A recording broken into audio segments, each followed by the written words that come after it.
Yes, I am. All right. I'm resident of Colwood for YouTube. Joel Sands. It's my buddy Patrick McCray. It's my buddy Alan Gallant. We're here to continue Claudius. So, guys, I really, really love the courtroom scene we get in this with the Senate. I love the little meeting, though, too, we get of Claudius, Harold the Gripper. I have a question. Historically, is that the Wait, Joel, did you just call him Harold the Gripper? Harold the Gripper, sorry. One of those. That's I love that. Sorry. I'm thinking of Howard the Duck, too. At the same time. Right? So, Harold the Gripper. So here's my question. Is that the high priest Harold from the Bible? Or no? It is the son, I believe, of Herod. Oh, yes, who is I guess depending on your the point of view, king, the right? bad guy. Yes, the biblical king. Yeah. This is his son. They were real people. yeah. And speaking of messiahs, there's going to be some interesting stuff with Herod coming up towards the end of the series. Yes. Yeah, there is. Because they mentioned about the Messiah that was prophesied by the end of this. Not the end of this episode, but the end of this series. Which is interesting. I mean, we all know what they're talking about, like Jesus and stuff. But Barabbas. Yeah, Barabbas. Yeah. Who do you want to go free, Jesus or Barabbas? I think they pick Barabbas. I love how, not to try to get off topic, I love how history paints Pontius Pilate as this, I washed my hands of this situation. Yeah, he did wash his hands of the situation. He was a bastard. Did he not? He was a bastard. Well, it sounds like his hygiene was poor, certainly. He was washing his hands, you know how it goes. Well, here's a guy which one you shake. Well, here's a guy when I was in school, we learned about him, how he would like crucify people on the spot. I'm not giving a shit. So just saying. But with Rome here, with Claudius, I love a lot of the things we get here. One of my favorite scenes in this episode is when the emperor and his mother are having this discussion, and she blackmails him. She's like, I will release Augustus things he wrote about you, and none of that is nice. I'm like, damn. So Sean Phillips is at it again. Yes. Just imagine. The audience is shocked. Yes. Olivia threatens something horrible towards someone. You're doing something terrible? Oh, my God. Yeah. Yes. Who's you guys' favorite emperor in this whole story? Well, it's not going to be Tiberius. It's Claudius. Claudius is the most, obviously it's called Claudius for me. I mean, he gets more and more sympathetic, and he gets more sympathetic in this episode because of Germanicus and what happens to him. All of that is, and then there's that conversation about the poisoning and all of this sort. I mean, my God, between the two women, the two professional poisoners. Oh, yeah. She's going, I get this pain. And it's like, no, not at least not now. It's kind of like that. It's she doesn't lie. No. She doesn't lie. They talk about wolfsbane as a poison too in this. Yes, they did. Wolfsbane. Yes. Yeah, a great accent. Yeah. That is a surreal conversation, but a very effective one. I thought it was great. Well, and it's just a good.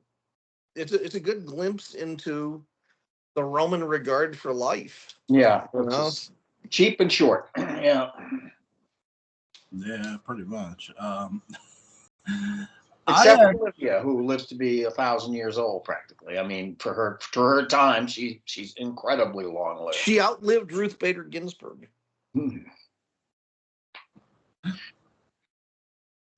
She probably poisoned Ruth Bader Ginsburg to make sure that happened. Tell you what, if you're on the Supreme Court and you're listening to me and you're getting up there, retire while Retire. Biden is still in office. Please do. Please do. Yeah. If you can't resist and you don't go along either. That's my answer to all of that. I think if you're in the government and you're sick and you can't function at your post, you should retire, period. John McCain did not learn that lesson. Anyway, he had cancer and he didn't resign. He knew he was sick and he kept going. But with that being said, in this, you still get the politics, which is great. I love how there's always this political angle. Now we have somebody else who was, a voodoo curse. We got voodoo going on in this episode. Yeah. She's at least using it to scare the heck out of the guy. She's using it sort of as a bonus, as she also poisons him. So that's a really nice piece of camera work when they're talking about what did he feel under his pillow? What was going on there? And you realize Caligula's actually been there for a while. Oh yeah. Yeah, he's prank. He's cutting his teeth on pranks already. There's no doubt about that. He's pulling the wool over some of the adults' eyes already. So the thing I like the most, the thing I wish we would have got out of this, the poison scene, the poison conversation between the two women. I wish and I know it's not the right age, but I wish they would have got Laura Parker to play that role, and she could have just been like, I could teach you a thing or two. If you could somehow incorporate that reference into the general audience. I agree with you. Laura Parker would have made a very good Livia. Absolutely. She would have. And boy, you know who would have made a great Livia? Grayson Hall. Yeah. Oh, yeah. I like that. I'm more enthusiastic about that choice right there. Yeah. Because Dark Shadows wasn't still on the air at this time. No, it had been off. This is on the 10th anniversary of Barnabas's uncrypting. Yeah, so there was some limited syndication going on at this point. Did any DS cast members get considered for this? No. I mean, the only one that would have been Catherine, right? Because she was living in London at the time. She was either in London or Paris. I know she was in London in '75. She was in Brannigan. Well, she was on stage, actually. She was on the West End with with Jimmy Stewart. Yes. They were doing Harvey together. Yes. She was I know she immediately moved to Paris, but I guess they went to London pretty fast. Because she's in Brannigan, which has a very unnecessary John Vernon nude scene. The only gratuitous nudity in the movie, I'm not making this up, is John Vernon. Is that where the name Dean Wormer came from later? Yeah. It must. But I later kind of looked it up, and it was sort of culturally appropriate. It's at a gymnasium where I guess, especially in the pool, you did not wear a suit. Right. So they felt compelled. What can we do with John Vernon right now? Let's have him strip down and swim. Yes. Can't do the wrestling. The audience goes nuts. Well, there's some nudity scenes in movie that are just like, okay, that's there for a reason. That they put that in the movie for like a pop or something. For example, the movie Young Guns it was made more for a mini series than an actual Hollywood production, but it turned into a movie. And Emilio Estevez, who plays William Bonney, Billy the Kid, he sits out of the tub naked because they say Charlie's gonna get married, and he stands up. It's like, if you're a female, and my mother had a huge crush on Emilio Estevez. I mean, you're a woman, you're gonna pop for that scene. So there are also two legitimate ways you can have singular nudity. Let's not talk about. Well, I mean, there's the coupling kind of nudity that can happen legitimately on some occasions, but singular nudity oftentimes will show things like vulnerability, endangerment, or defiance. Yeah. I like the defiance kind. Yes, absolutely. And I've seen some really great scenes where female nudity has empowered the character because of the idea of defiance, rather than being a victim, that kind of thing, or sexualized. Yeah, there's a scene like that in The General's Daughter where she takes all her clothes off. She's completely naked. She's had someone tie her down, and because she was raped all those years ago, so right. she recreates it, and she's like to get her father up to see this is what they did to me, and you allowed it to happen. You buried this. You get why she does it, and it's like, aren't you in a sense though, too, not with your father, but somebody else placing yourself in danger by doing this too? And she does get killed. Yeah. Well, any confrontation has risk. Right. Whether and cinematically, it certainly has its share of that outcome. But that seems like a psychological exercise where she's trying to crack the old man, trying to get him to admit that he had a hand in this by denying it or whatever, Yeah, he tried to he tries to cover up his daughter. Right. Basically, he does cover up his daughter's rape. Right. And what happened. Because she's in the military, and so is he. Right. Or if Maxwell Smart is dealing with a nude bomb, then you have a justification for nudity in films. What was it? Who was the villain in that? Vittorio Gassman, right? Was the villain? Actor? No, it was, but it was somebody else from that era. I was just trying to think of who he was. It wasn't Vito Scotti. It was somebody on his level. When you hear the name, you go, "Oh yeah, it was him." Yeah. And the Mad Fashion Designer. Yes. Which. It's a pretty funny movie. There you have an unnecessary, or is it ever, Dana Elcar nude scene. Yeah. Gratuitous, I think, would be the word. The words "the end" come flying out of his tuchus as he goes running away. Right. Which is how a MacGyver episode should end. That movie was unintentionally hilarious at times, I think. They were... It was the primary way it was funny. Yes. Oh my God! Here's a Don Adams story. I'll tell you when this is over. Boy. But there's gonna be. That's the thing. There's gonna be nudity scenes, not in this episode, but in further episodes of Claudius. It's the sight of Pizzo has driven you into a frenzy, Jewel, and now it's all you can talk about. Right. No. I'll tell you what gets me. You got Pizzo envy. Well, I'll tell you what gets me in this episode is what really sort of jars me in this. It's a really great performance by the young boy in this, who he has a dream of bats attacking him, and little Caligula. Yeah. Which I guess is redundant, but yeah.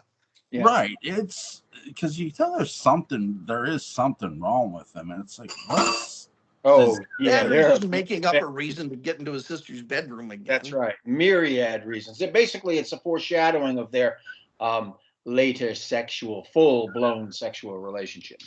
So yeah. It's just crazy. He's already obsessed with his own sister. So even at the age of 11 or whatever he is. Yeah. Well, Donnie and Marie was a big hit at this point. It's true. It was. One of the last of the variety shows, Oh, now wait. You still had Pink Lady and Jeff waiting in the wings. That really could. Boy, Jewel, have you ever seen Pink Lady and Jeff? What are we talking about? No. Oh, you need to go to YouTube and watch some Pink Lady and Jeff. One of the most surreal television series ever made. Really? Oh yeah. No. They were these huge stars in Japan. These two women who sang. They're very talented. Yeah. Spoke no English. And Fred Silverman, who had been a massive success at CBS. Yes. He made CBS relevant, with All in the Family and MASH and that stuff. And then went to ABC and made it all about sex. He was giving these networks these very individual identities that were very successful. And so NBC said, well, it's our turn. And he continued their identity of being terrible for many years to come. The third time was not a charm for Fred. It's not. And he greenlit the most expensive television series of all time, Dan Curtis. Super Train. Yeah. Yeah. Yeah. Now that's a piece of Bob Colbert music, the theme to that show. But his big plan, I think, to go up against Dallas.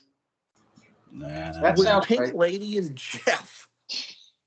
And so they got Jeff Altman, a comedian, very, very funny man, a very winning presence, kind of Seth MacFarlane-esque, to host. And Altman says it's because his name began with A, and it was just the first name in the Rolodex, and he said yes. Yeah, and I think there may be something to that, because I know Letterman had been considered for it also. But it was this variety show with this likable stand-up comedian in a tux, 10 years out of fashion, saddled with these two Asian women who seemed largely contemptuous of him. They really were. end up the humor in the show, and the biggest gag would be, so girls, line. What do you think? Yes. And that's no. And there's an episode that has Jim Varney, coked up. He has like white powder all over his face. A coked up Jerry Lewis and Robbie the Robot, all in the same hour of television. Oh my God! As a guest, I would never have touched Jerry Lewis. He's radioactive. He don't know what he's going to do, and a lot of times it's going to be very bad. It's going to be negative. Yeah. It's going to be soul crushing, because he was not. Was not a nice man. Yeah, he was not a nice man. Now he was particularly bad when I think if he wasn't. I think this year. Yeah. Well, he was the total filmmaker. That was his book about movie making, The Total Filmmaker by Jerry Lewis. I think this year, The Day the Clown Cried comes out. I believe the possibility is now very real. Yes, I think it's. Julie, you know about The Day the Clown Cried? No. This is worth talking about. Yeah, it's been seen by a few people who have really said, "Oh my God!" It's just. In a way, without being obscene, technically, it is, for its obscenity, right up there with Sallow and a Serbian film, just in its perverse notion. Jerry Lewis plays a clown who is hired to entertain children on their way to the gas chambers. And he didn't understand. It's not as artfully done as It's a Beautiful Life, which was, has similarities in terms of theme, but is not that. It's not that. Is it set in Nazi Germany? Is that the? It's a death camp. Yeah. Okay. Yeah, those gas chambers. Yeah. Oh my God. Yeah, and but it's been a legendary film in Hollywood. Lewis wouldn't let anyone see it. No, it was still unfinished. He appalled himself, I think, is what happened. He actually appalled himself, and that's going some. I have a question. The two Japanese girls you spoke of, were they twins? Me and Kay? Yeah. I don't know. Because if they were, if it's the same two girls I'm thinking of, there were two twin Japanese girls who were game show hosts that they were the ones who did the Mothra song and were on the Mothra movie. No, this was later than that. Okay. And me and Kay were not game show hosts. Me and Kay were Elvis-like in terms of their fame in Japan. They were huge. This is mid to late 70s? Mm-hmm. Yeah, yeah. Okay. And Check it Mary out. Tyler Moore also tried a variety show at that point in time, and Who did? Mary Tyler Moore after her show went off in '77 and '79 they tried a variety series which didn't last variety comedy series which didn't last very long, but Michael Keaton was in it. I think it was one of his abortive starts after he had done his internship with Mr. Rogers, and he had started his stand-up career. So. Well, there was of course the Brady kids around that time. Yes, that's true. The Osmond-like costuming and it wasn't so much the last gasp of the variety show. It was the death rattle. Yeah, it was kind of like it was choking on its own vomit there for a while. Yeah, aspirating. Yeah, it's unfortunate because it was a brilliant format for many years. I mean, you had some great shows. So. Well, variety shows didn't necessarily die necessarily. Something ESPN did like a variety morning show called Cold Pizza. They didn't just cover sports; they covered entertainment and all that. This was a very different thing. Yeah, this was usually with the same host. Performative. It wasn't reporting. And skits. Yeah. It was all maybe performative. It's song and dance stuff, skits, comedy routines, juggling acts. I mean, in the classic sense of variety, it was the stepchild of vaudeville.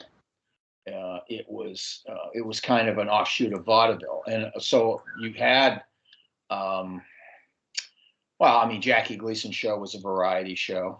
The king of them, Dean Martin, fabulous, wildly successful. And you can look up Dean Martin, Orson Welles, Jimmy Stewart personality, where they do a dance number.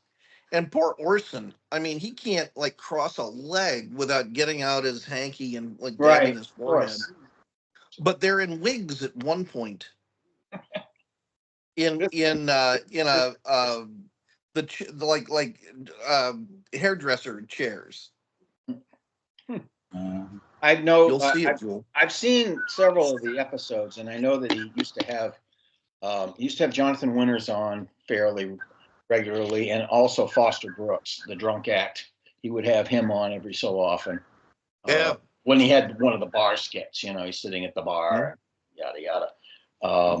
But that show was brilliant. I mean, it was a going concern for about 7 or 8 years, I guess. Dean would not rehearse. Nope, it was part of his thing. He, I don't know if he got the idea from Jackie Gleason or not, because Gleason was the same way. He wouldn't, when they were doing the honeymooners, he wouldn't rehearse, except he would run through it on the day of, and that was it. And I think that's what Dean would do. I think, for lighting and stuff like that, Yeah, just kind of point to point kind of thing. But Dean never missed a beat.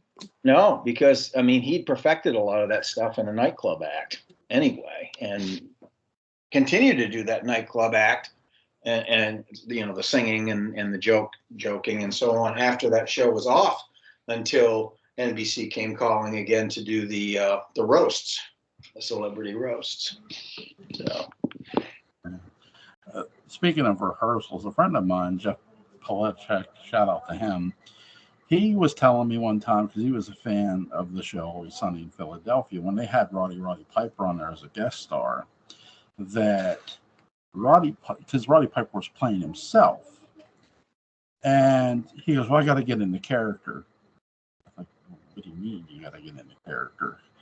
And I said, "Yeah, that makes sense." And he goes, "Well, explain that to me," because he's a wrestler. I said, "Well, the character you see in the ring, Roddy Piper, is not the actual, it's not, he's playing a character. He's playing a character in the ring. Roddy Piper doesn't, there's, how to put this nicely, because Roddy Piper's been passed away for years.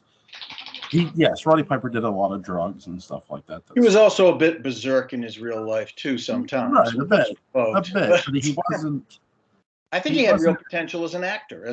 I mean, he did. He's good when they live. Yeah, but he was wasn't fantastic. trying to. He wasn't necessarily trying to always live his gimmick either. No. There are those who were and fucking did, but it's just. Piper came in at sort of the tail end of kayfabe anyway. It was, the last 10 years or so of kayfabe when he was coming up. So he didn't have to live it off, a lot of these guys literally did. They just lived the characters all the time. Anybody saw them on the street, they were the character. That's what they did. Yeah, well, with kayfabe, kayfabe was a lot of times lived in the locker room, because Vince Russo was telling the story when Jack Lanza was walking him into the boys' dressing room. He walked in, and they said, "Everyone's like kayfabe, be your character." Yeah, sure. And Lanza's like, "No, he's one of us. He works here. Right? No, don't do that." And they're like, "Oh, they gave him his real name," and sure. He wasn't even a writer then at that point. He was just working for the magazine. Right. So. Yeah, but I mean, that's the code that they had for so many years. Yeah. Which Larry King said that he believed when kayfabe died in wrestling died. That was Larry King's point of view when he was alive. It changed radically, but it became performative in the eyes of the audience more so. I think that's all, in a different way. Well, but it was the same. You had the performances in the ring. You had all the promos.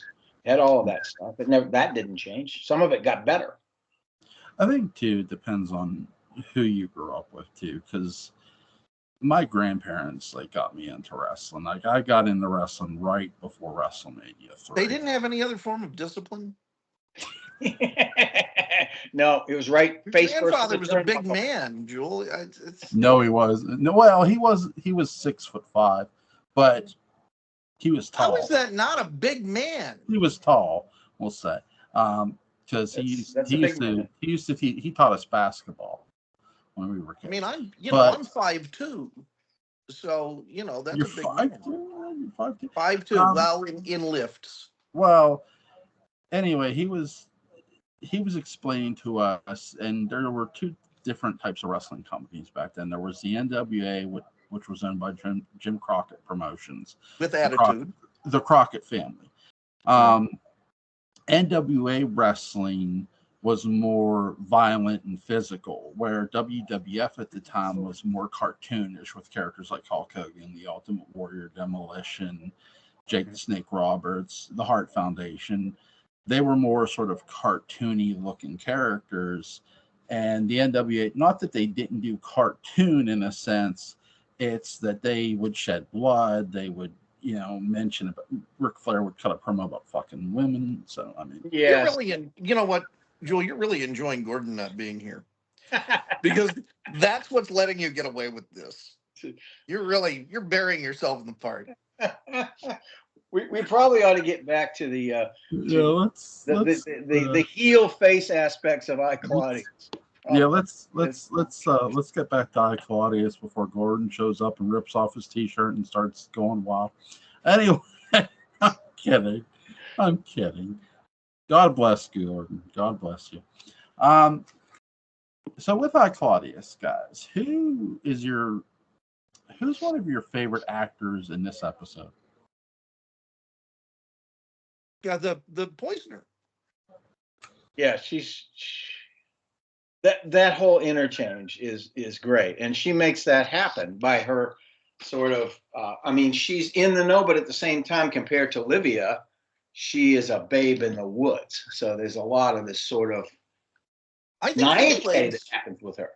I think she plays Nursey in the second season of Blackadder. In Blackadder 2, to Miranda Richardson's Queen Elizabeth. I think that's her. It could be. Yeah. God, I was just thinking of Queen Elizabeth in that. Was so hilarious. It was just it was a lot of things. Marvelous. It's just unbelievable. Yeah. But, that scene is a really good scene overall anyway, and they're both doing a fantastic job in it. So What a feast, man! Who it wasn't Herbert was Jack Pullman was the writer, and boy, could he crank it out. mm-hmm. I mean, to do this 12 times in a row, single-handedly, with Robert Graves kind of looking over his shoulder spiritually. Sure. But holy crap! Wow. Yeah, Wow. I mean, you have to create this. A novel's one thing, but making that dialogue translatable to the screen and with actors, that takes craft and talent. And doing it again and again and again. Yeah. Wow. My hat's off. My hat's off. It really is. It's yeoman service. It's all consistently excellent. So. Yeah. I really like how we get, and I mentioned it before, but we get the Senate, we get the court hearing. Claudius says, well, we'll say about charging this in the Senate, because if we do it in the courts, they can do everything behind the scenes, make them be in front, sort of trying to cover their ass. Mm-hmm. And I think it's a really underrated scene to me, that scene, and then the courtroom sequence, because you're sort of watching the guy who's on trial, his life fall apart, rightfully so. In a lot of ways. Yeah, he goes from being super confident to completely not sure to falling apart. Yeah, he ends up killing himself at the end. Yeah, the walls are closing in, basically. Yeah. Well, he didn't end up killing himself. She actually killed him for him. Yeah. Which is because that's a character twist on his wife. That she's the one. She turned. I'll show you how to kill, and she turns her back to him as if she's going to stab herself. And then as soon as he rushes up to her, she turns around and sticks it right in his ribs. So it's an interesting just what pressure does to people in that case, and she's a survivor. She's a survivor. One of the things I really like about this episode is that it continues sort of a gimmick for the show, but it's a concession to their budget that they make into an essential part of the storytelling.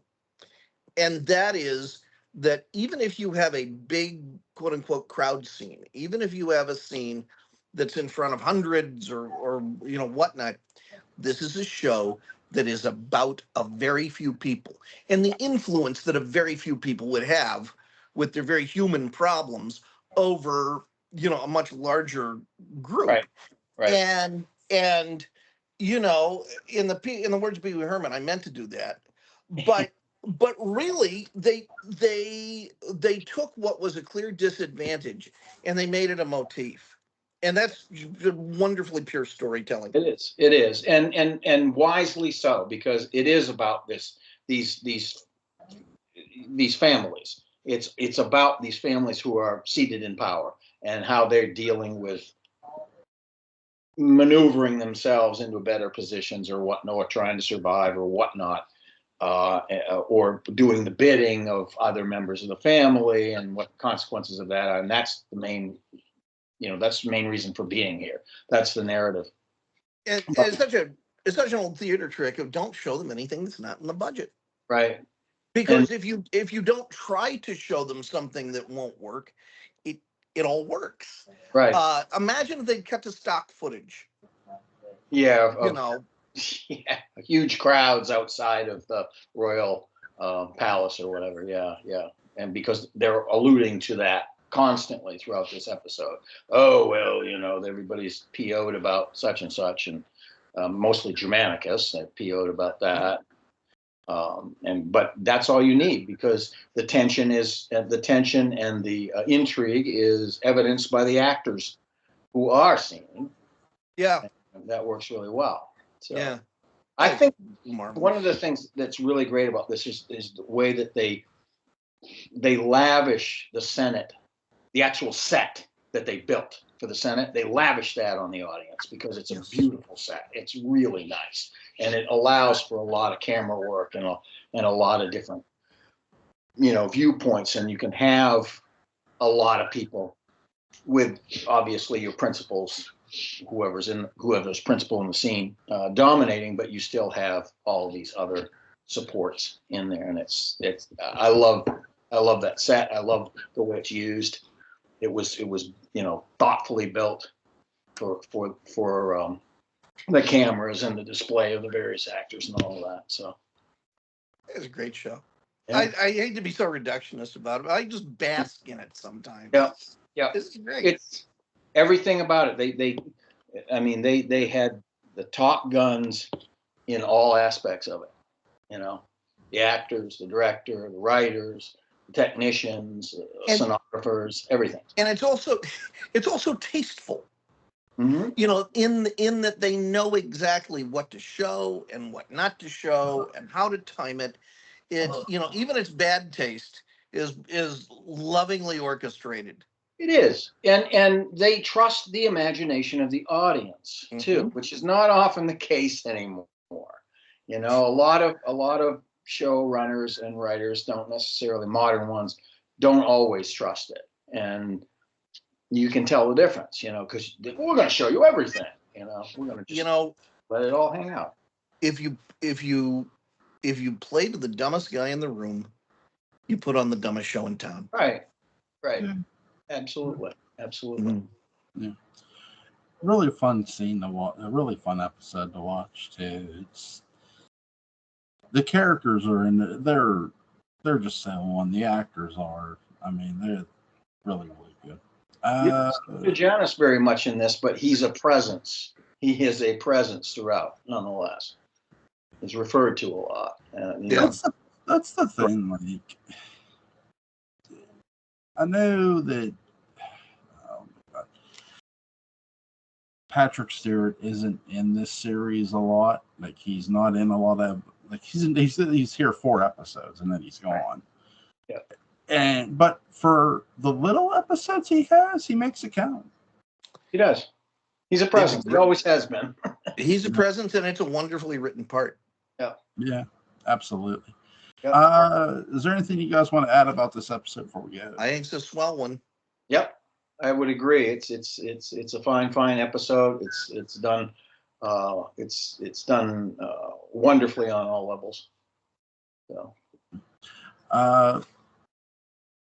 Before we stop recording, links to Patrick McCray's Dark Shadows Daybook come down. It's going to be in the description box. Link to Alan Gallant's YouTube channel, Collins Support After Dark, because most likely Alan is a vampire. I mean, what? No.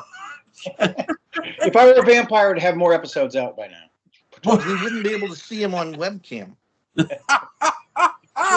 Wait a minute. It's the makeup I put on. It's the makeup, like David McCallum, Invisible Man. It's that. Did you go out to the sunlight? Do you put on the sunblock like they did in Blade? Oh yeah, definitely. Yeah.